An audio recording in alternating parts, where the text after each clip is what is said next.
Hey, this is monologue number two, documenting my journey. This is for context if you don't know me. My name is Akshat. I run a SaaS development and strategy startup. We focus on helping non-tech founders and CXOs at the moment build good GTM strategies and essentially good software products for their market. And, just wanted to document some of my learnings that I've been having as a business owner. A few things that I wanted to get off my mind was how much I've been pushing off trying to make content. Even for the last few days, I would just cancel it to do it tomorrow or do it tomorrow or do it tomorrow. And the gap kind of shows. So what I'm going to try to do is I'm going to try to post more consistently. And I think that should make things a whole lot better. Apart from that, I think for context, I have launched my first ad funnel. It was a direct appointment funnel, one pager VSL type thing. And it's been running since the 13th of, so what is it today? It is July. So yeah, 13th of July all the way to 31st. And I was really expecting to close some leads, especially given with how much I believe, like, imagining how hard it was, or I was basically expecting for it to be easier because I felt like I felt like maybe what I was like projecting in terms of how much volume I actually needed to do was grossly misunderstood by me. And so the amount of pitfalls I've had to go through with just dead leads or, um, you know, uh, even a few shitty sales calls, I think it goes to show like how much volume is actually needed to win. And so right around I would say I've dialed around 40 people by now, like 40 people as in like that means dialed plus sales calls.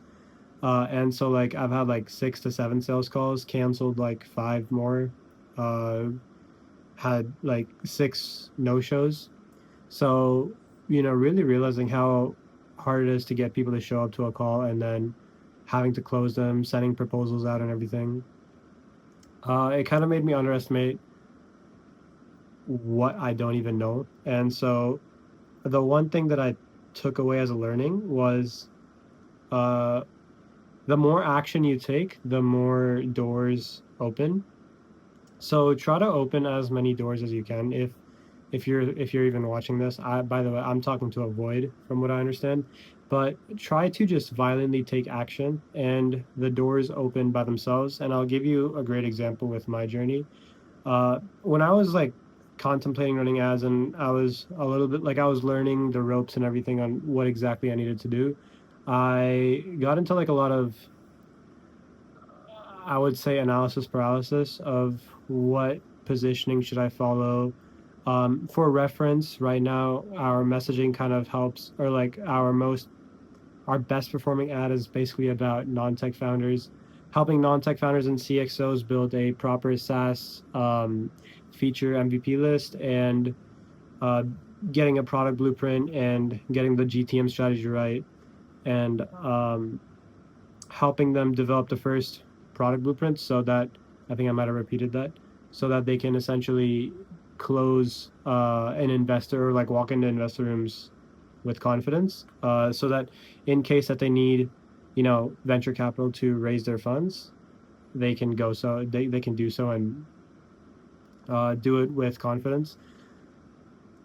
So far what I've realized is like after getting on these calls is I think my messaging is attracting broke people and it's like but I wouldn't have known that if I hadn't tried and like I hadn't ran the funnel and I hadn't failed. And so now that I know, I've also had like maybe one half win, I would say, and that half win kind of accounts for like someone actually getting someone to bite and uh them basically giving us a final proposal saying like, hey, we're ready to work with you. And that just happened like an hour ago. And so in my 3 weeks, it's the 13th to 31st, so like around, almost 2 weeks of running the funnel. There was like 4 days that the funnel, the ad spend didn't spend. So yeah, there was like more issues, like with respect to ads not spending the money, because apparently I had multiple payment methods, or the payment method that I had didn't work. And I had so many more issues other than that. Like just getting people to show up to a call was so hard. But yeah, like if I hadn't taken those actions, and if I wasn't violently calling every single lead I could, and um, making sure I was logging every statistic out the wazoo, then I don't think I would have been able to make it to this this point where now I'm contemplating pivoting the offer further. So for reference, right now the callouts for the ads are non-tech founders and CXOs, and now what I'm considering inside my head is like I have two opportunities to pivot the delivery of the productized offer that we're selling. And I have two options. So one is like, helping non-tech founders build digital products out of their businesses. So if someone's running like a consultancy, and we could basically help them find clarity on what they actually need to build in terms of software, whether that's like a CRM, ERP, whatever it is, or whether that's something like, I mean, even less CRM, ERP, but more so like if you're selling some sort of consulting, and you see that you can deliver with maybe even like up to 80% more ease if you just had the right automation and software built out for it, so you can service customers really fast, like they say. So instead of saying software as a service, it's now service as a software, which is using software to eliminate 90% of the uh, workload that's required. So that was one offer that I was thinking about, which was because of the sales calls that I took and the people that I talked to. And then one was like helping domain experts with only 15 years or more of experience uh, build their MVP feature list, but only for like enterprise level SaaS. And you know those findings that I'm having with people coming up to me, I'm seeing a lot more seriousness and a lot more hunger from the people who are trying to build enterprise SaaS and going for like the bigger fish. I think the people who the most of the sales calls that I've had and what I've observed is people who are geared towards enterprise SaaS and have already had some customers, like already had some initial validation from um, you know their peers and their leader groups. Those people are way more committed because they genuinely do see a vision and they see a market gap. So finding someone like that in terms of having to pivot the messaging is something that clicked while I was on a sales call. And so I feel like the more calls that I take, the more I understand and the more I'm able to pivot. So for me, if there was anything that I learned from this entire ordeal over the last 2 weeks, was just violently take action, and things should start appearing by themselves. And yeah, I think that, and also combined with I've been having a lot of shitty days throughout the last 2 weeks. And I watched this, and I also had a case of burnout. I was very close to having burnout, and one thing that my girl told me that was like really eye opening, and I don't know if I said this in the last video, but was like, don't sleep in the same room that you work. And this was the most easiest advice. Like I looked over on Claude and ChatGPT and everything, and I was really trying to help myself. And then this one simple piece of advice was like, just don't, you know, sleep at the same place where you work. I feel like for me that was eye opening because I kind of, in the stress of trying to grow the business and close deals, I kind of lost myself, and not even just myself in terms of just the mental health, but also like the physical health. Like I have been ruthlessly prioritizing the business over everything else, and to the point where like my life has gotten monotonous, where I just wake up and work and go back to sleep. Maybe go out for a walk, walk my dog for like 15 or 20 minutes, but that's essentially my life. And so just simple advice like that I actually implemented took my life from almost hating every day that I woke up to, okay, now I'm excited to go back to the same room that I'm working in. So that was, first of all, great advice. Um, and after that, one more thing that I'm a Hormozy glazer, so I have uh, can it autofocus?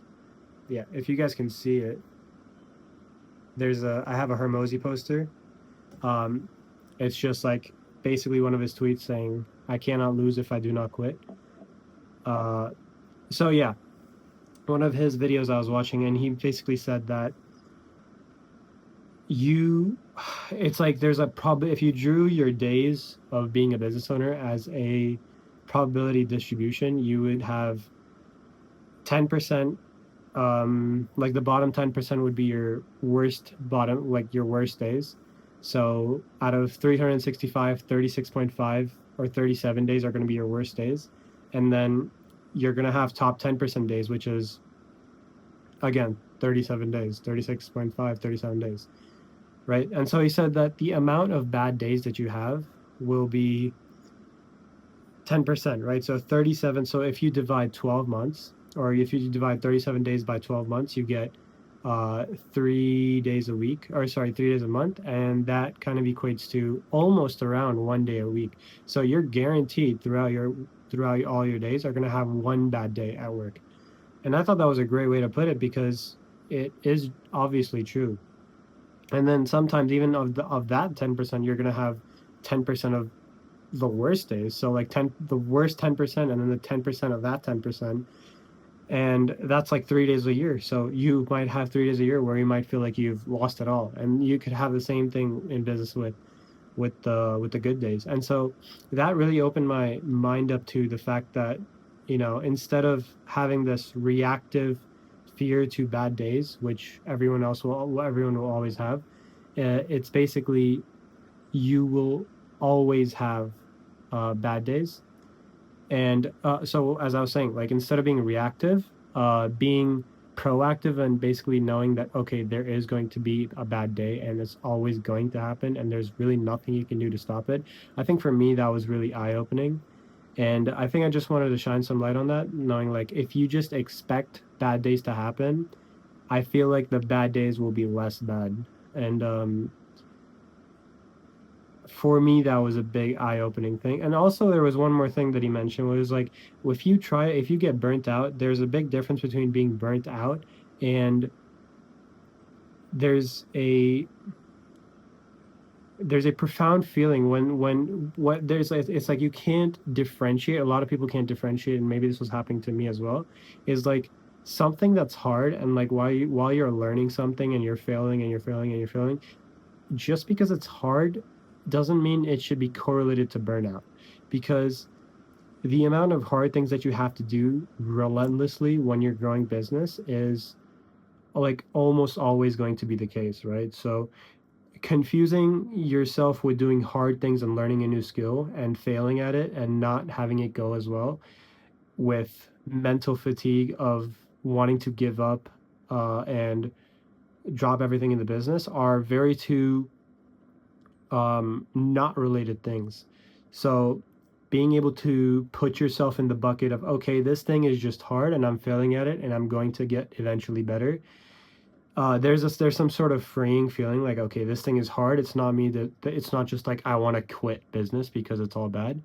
It's literally just like something that you're learning for the first time that's hard. And when you look at it that way, I think again, the perspective shift of knowing that, okay, it's just hard and I have to keep doing it.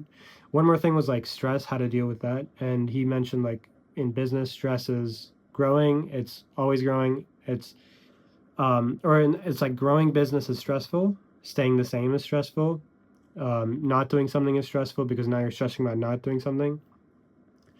So everything is stressful, and then stress just means you're alive. And so just putting it into those words, in terms of just in terms of like how my head perceives things, I think that has been really eye-opening. So if you're having burnout right now, and by the way, this is a note to self as well, um, I'd strongly urge you to switch the perspective of of the way that you're feeling at the moment.